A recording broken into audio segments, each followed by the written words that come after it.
మనతో పాటు కరాటే కళ్యాణి గారు ఉన్నారు, వారితో మాట్లాడదాం. నమస్తే మేడం. మేడం, చాలా బాధాకరమైన విషయం అని చెప్పొచ్చు. ఎందుకంటే 100కి పైగా సినిమాలు తీసిన పుష్ వెంకట్ గారు ఈరోజు మరణించడం చాలా బాధాకరం. కానీ అంతకంటే బాధ కల్పిస్తున్నది ఏంటంటే ఇండస్ట్రీ నుంచి ఎవరు రాలేదు అంటూ కూడా కొన్ని మాటలు వినిపిస్తున్నాయి. దానికి సంబంధించి అంటే ఇండస్ట్రీ నుంచి రాలేదు అనడానికి మాత్రం అతను చనిపోయినందుకైతే అందరికీ బాధ ఉంటుందండి. కలిసి నటించాం, మేమందరం నటించాం, చాలా సినిమాలు చేశాను విష్ వెంకట్ అన్నతో. నేను ఇంతకుముందు కూడా వచ్చి కలిసాను, రామ్నగర్ ఇంటికి వెళ్ళాను. నా వరకు నేను ఏదో చేయగలిగిన చేస్తాము. అందరూ అలాగే చిరంజీవి గారు చేశారు. కానీ ఇండస్ట్రీ వాళ్ళందరికీ ఇల్లు తెలియాలి, లోపల ఇవన్నీ అంటే అంత టైం కూడా దొరకాలి. ఆ టైంకి వాళ్ళు ఏదో షూటింగ్లో ఉండొచ్చు, లేకపోతే వేరే అవుట్ ఆఫ్ స్టేషన్లో ఉండొచ్చు. అలా ఎవరిని అనలేమండి. రాలేకపోయారు అంటే తర్వాత ఎవరైనా వచ్చి పరామర్శిస్తారు, మనం అలా అనలేం కదా. మీరు కూడా అనేక సార్లు కలవడం జరిగింది, వాళ్ళకి హెల్ప్ కూడా చేయడం జరిగింది. కానీ దాదాపు 2 సంవత్సరాల నుంచి కూడా ఆయన అనారోగ్యంతో బాధపడుతున్న పరిస్థితి. ఒకవేళ కనుక ఆ ఆరోగ్యానికి సంబంధించిన డబ్బులు కనుక ఉండుంటే ఆయన బ్రతికేవారు అంటూ కూడా అలా కాదండి. అతని హెల్త్ బాగా క్షీణించిపోయింది. అతని డబ్బులున్నా కూడా కొంతకాలం గెటాన్ అయ్యేవారు, హాస్పిటల్స్ బాగుపడేవి. ఆ డబ్బులు ఉంటే వీళ్ళకి నిజంగా ఇంట్లో వాళ్ళకి పనికొస్తుంది. ఒక విధంగా చెప్పాలంటే హాస్పిటల్కి డబ్బులు అయిపోతాయి తప్ప ఇంట్లో వాళ్ళకు ఉండవు. ఆయన ఆరోగ్యం ట్రై చేయాలి, కానీ బాగా క్షీణించుకున్నాడు అతను ఆరోగ్యం. అతనంతట అతనే పాడు చేసుకున్నాడండి. అది తన చేతిలో ఉన్నదా అలవాటు ఎప్పుడు మంచిది కాదు. ఇప్పుడు అంత తాగినాక హెల్త్ పోయినాక ఇప్పుడు రావాలి హెల్త్ అంటే ఎలా వస్తుంది? మీరు కోట్లు పోసినా రాదు హెల్త్. అందువల్ల ముందే మన కంట్రోల్లో స్వీయ నియంత్రణ ఉండాలి. అది లేదు.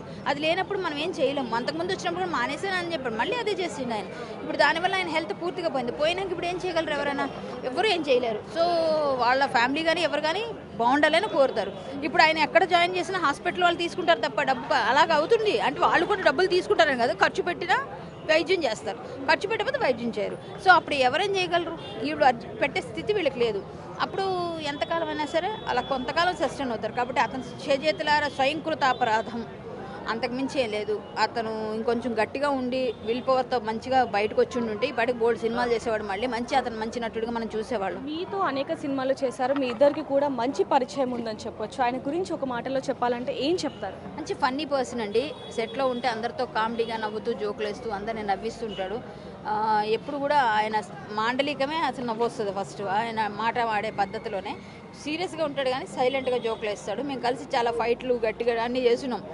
అంటే సినిమాల్లో కూడా చాలా మేము కొంచెం ఫన్నీగా ఉండేది మా కాన్వర్సేషన్. మంచి చూడండి, మంచిగా మా బాగున్నావా అని ఇంటికి వెళ్ళినప్పుడు కూడా చాలా కళ్ళని నీళ్లు తెచ్చుకున్నాడు. ఆ రోజు నేను వెళ్ళినప్పుడు వచ్చావు నన్ను చూడడానికి, నాకు ఏదో చేస్తున్నావు ఈరోజు మంచిగానే బాధపడ్డాడు. ఆ రోజు మంచి మనిషి వెళ్ళిపోయాడు. ఇప్పుడు మాట్లాడారు, అప్పుడే ఇంటికి వెళ్ళినప్పుడు మాట్లాడారు. మొన్న హాస్పిటల్లో ఉన్నప్పుడు మాట్లాడారు. వాళ్ళు ఆవిడ మాట్లాడారు. 4-5 రోజుల కిందట మాట్లాడారు. వాళ్ళు ఆవిడ ఎవరో ప్రభాస్ అని చెప్పి ఏదో పేరు చేసి అదొకటి మాట్లాడారు. ఇంకా మీరు అనేక మందికి సహాయం చేయడం జరిగింది. ఇప్పుడు కూడా ఆ ఫ్యామిలీకి మీరు భరోసాని ఇచ్చారు, మేము ఉన్నాము, మీరు ధైర్యంగా ఉండండి అంటూ కూడా. వాళ్ళ సైడ్ నుంచి కూడా మీకు చాలా రెస్పెక్ట్ ఉంది. అంటే కరాటే కళ్యాణి గారు అంటే ఎటువంటి ప్రాబ్లంలో అయినా సరే ఆవిడ మాకు హెల్ప్ చేస్తారనే నమ్మకం అందరిలో ఉంది. సో ఇప్పుడు ఆ ఫ్యామిలీకి ఏ విధంగా మనము ఇంతకుముందు మా చేతనైంది మేము చేసామండి, చేయగలిగింది చేస్తాం. ఎవరైనా ఎంతకాలం ఎవరికి చేయలేరు. వాళ్ళు బాగుండాలని కోరుకోవాలి. వీలుంటే మిగిలిన హీరోలు ఎవరైనా తెలిసిన వాళ్ళు ఎవరైనా ఇలా ఉందని వాళ్ళు చేసే సహాయం చేస్తారు. అవి అందడానికి ప్రయత్నం చేయించడానికి చేయగలుగుతాం. ఎప్పటికీ కూడా ఒక మోరల్ సపోర్ట్ అయితే ఇవ్వగలుగుతాం. ఆర్థికంగా అన్ని విధాలుగా అన్నిసార్లు చేయలేకపోయినా మోరల్ సపోర్ట్గా ఎప్పుడు ఏ టైంలో ఫోన్ చేసినా మేము మాట్లాడతాను. నా వరకు నేను ఏదైనా చేయగలిగి చేస్తాను. ప్రతిదీ ముందు చెప్పి తర్వాత చేయకపోతే బాగోదు. ఏదైనా చేయగలిగితే చేయాలి. చేసిన వరకు చేశాను.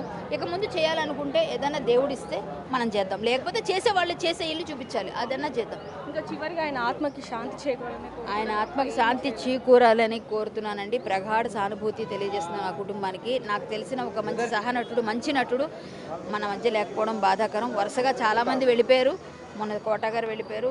ఇంకా 4 రోజులు కాకముందే మళ్ళీ ఫిష్ వెంకట్ వెళ్ళిపోవడం చాలా బాధ. ఇండస్ట్రీకి ఒక తీరని లోటు అని చెప్పొచ్చు. ఒకవైపు కోట శ్రీనివాస్ గారు, అది మరొక కమిడియన్ అనేది.